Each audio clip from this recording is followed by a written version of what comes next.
Clash report ने जनाब ईरानी फौजी अफसर का एक इंटरव्यू शाया किया है जिसमें वो कह रहे हैं कि हम दुश्मन के साजो सामान से बाखबर हैं, हम दुश्मन की गोला बारूद से बाखबर हैं। आज दुश्मन खुद एतराफ़ कर रहा है कि उसके दिफाई गोला बारूद का एक बड़ा हुजूम कम हो रहा है, यानी चंद दिनों में खित्ते में अमरीकी अड्डे बेदिफा हो जाएंगे, डिफेंसलेस हो जाएंगे। मजीद चंद दिनों में मकबूजा इलाकों के इलाके बेदिफा हो जाएंगे। अब खित्ते के इन्हीं ममालिक में खित्ते के अरब तजियाकारों में ये वसवसे हैं कि अमरीकी अरब ममालिक का दिफा बिल्कुल नहीं करते। तो ये जो है वाकई ये डर और ये शक जो है वो तो पैदा हो रहा है कि जनाब जो ये जितने भी मिडल ईस्ट की कंट्रीज़ हैं, शायद अमेरिका जिस तरह उनको सपोर्ट करना चाहिए था वो नहीं कर रहा।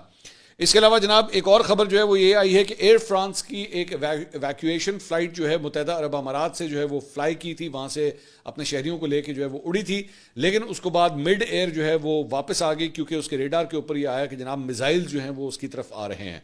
तो उसने टर्न बैक किया और वापस जो है वो वहाँ पे उतर गई। वो उन मुसाफिरों को ले जाने में नाकाम रही जिनको वो वहाँ से निकालना चाहते थे। इसके अलावा ईरान में बोशहर एयरबेस के ऊपर अमरीकी इजरायली हमले की वीडियो सामने आई है जिसमें बहुत करीब से धुएं के स्याह बादल उठते हुए जो है वो दिखाई दे सकते हैं। ये वीडियो जो है वो आपके सामने है। ये ईरान के शहर में जो धमाका हुआ है ये उसकी वीडियो है। इसके अलावा तुर्क सदर रजब तैयब उर्दवान ने कहा है कि हम अपने खित्ते में खूनरेजी को रोकने के लिए कोशिशें कर रहे हैं, जंग को बढ़ने से रोकने के लिए पूरी कोशिश कर रहे हैं। हमने कल अपनी सरजमीन पर एक मिसाइल मार गिराया जिससे सबको बता दिया कि ऐसे वाक़यात दोबारा नहीं होने चाहिए। हम अपने मुल्क की हिफाजत के लिए ज़रूरी इक़दाम करेंगे।